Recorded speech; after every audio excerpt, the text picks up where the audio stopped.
In just 8 minutes, get the most important insights from a 1-hour episode of the Bulwark podcast with JVL, Sarah Longwell, and Tim Miller. Released on February 20th, 2025, this discussion uncovers America's shifting role, Trump's growing influence, and the future of global politics. Stay till the end. You won't want to miss this. Here are the key takeaways from the podcast. Takeaway 1. America has switched sides. The hosts argue that the U.S. is no longer just pulling back from global leadership, but actively siding with authoritarian regimes. It's not just about wanting to avoid foreign conflicts anymore. It's about embracing the other side. Some Republican leaders now act like Russia is their friend and NATO allies are their enemies.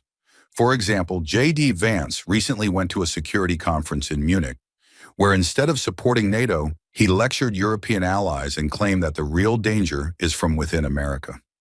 Meanwhile, Marco Rubio, who once campaigned as a strong supporter of democracy, just met with Russian officials to discuss a deal that would essentially hand Ukraine over to Putin. To make things even clearer, Trump himself directly blamed Ukraine for the war, saying they forced Russia to invade. Do you think the U.S. should remain a global leader, or is it time to focus only on domestic issues? Let us know in the comments. Now let's move to the next takeaway. Takeaway 2. The American myth is dead. Tim Miller shared how he grew up believing in the idea of America as a force for good in the world. He thought the country, while not perfect, stood for democracy, freedom, and human rights. But watching Republican leaders embrace authoritarians and abandon long-held principles has made him feel like that belief was a lie.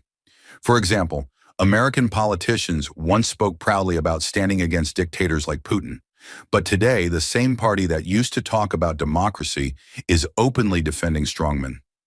Even conservative media outlets, which once called Russia a threat, now treat Putin like a misunderstood genius while attacking Ukraine's President Zelenskyy. The shift isn't just political, it feels like the collapse of what America once stood for. Now let's move to the next takeaway. Takeaway 3. The U.S. is no longer a reliable ally. For decades, the world counted on America to stand by its allies. But now many countries are realizing they can no longer trust the U.S. to keep its promises. The hosts explain that this isn't just about whether Trump or Biden is in charge. It's about the fact that U.S. foreign policy keeps swinging wildly based on elections. For example, if you are Japan or Germany, you now have to seriously consider getting nuclear weapons because relying on the U.S. for defense is no longer a safe bet. Why? Because even if Biden supports NATO today, Trump or someone like him could win in 2024 and abandon allies. This unpredictability forces countries to act on their own, which could make the world a more dangerous place. Now let's move to the next takeaway. Takeaway 4. Republican leaders have abandoned their values. Many Republican leaders once championed democracy, free markets, and standing up to authoritarian regimes.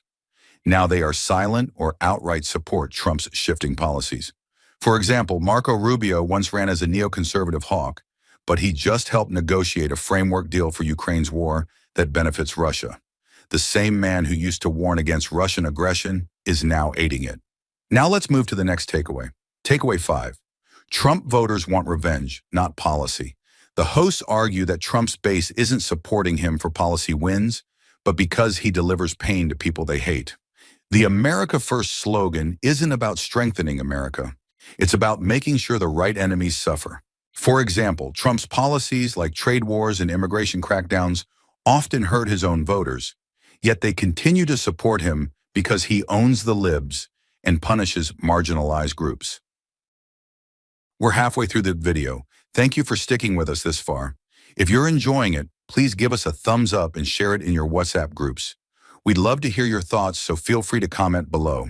To see more videos like this, make sure to hit the subscribe button. Now let's continue with the video. Takeaway 6. Elon Musk is more than just a supporter. Musk isn't just backing Trump. He's positioning himself as an insider with real influence. The conversation around his political role mirrors early discussions about Trump, where people underestimated his impact.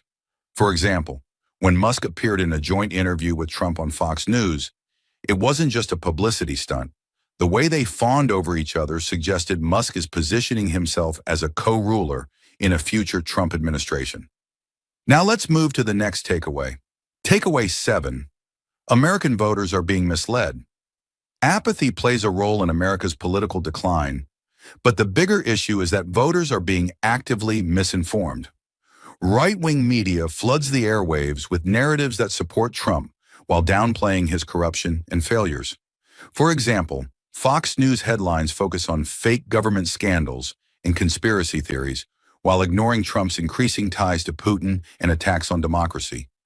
Do you think voters are getting an accurate picture of what's happening, or is the media failing to do its job? Drop your thoughts in the comments. Now let's move to the next takeaway. Takeaway 8. The Trump administration is a corruption machine. The hosts highlight how Trump's administration is set to be one of the most openly corrupt in history. The sheer volume of shady dealings makes it hard for any single scandal to stick. For example, Chinese crypto mogul Justin Sun has allegedly funneled tens of millions into Trump's pockets through shady cryptocurrency investments. Yet this massive conflict of interest is barely being reported. Now let's move to the next takeaway. Takeaway 9. Other countries are moving on. As America falters, other countries are starting to make plans that don't include us. Some will form new alliances, while others will turn to China or Russia. For example, Panama is being bullied into taking refugees deported by the U.S., making them rethink their relationship with America. Meanwhile, China is offering them economic partnerships that are starting to look more attractive. Now let's move to the last takeaway. Takeaway 10. The far right controls the GOP. Moderate Republicans have lost control of their party. Even those who used to be mainstream conservatives now bend the knee to Trump. Anyone who dares criticize him is forced out. For example, Bari Weiss, a conservative journalist, recently wrote a long post trying to distance the GOP from extremism. Yet even she had to slip in a jab at transgender people to make her message palatable to her audience, proving how deeply the culture war controls the right. Thank you for watching. I hope you found this summary of the Bulwark podcast with JVL, Sarah Longwell, and Tim Miller informative. If you're interested in learning more about these topics, I encourage you to watch the full podcast on YouTube by clicking on the link in the description below. If you enjoyed watching this video, please leave a like below and share this video in your WhatsApp groups. You can also discuss about this video by commenting below. To get more such videos in your timeline, press the subscribe button below.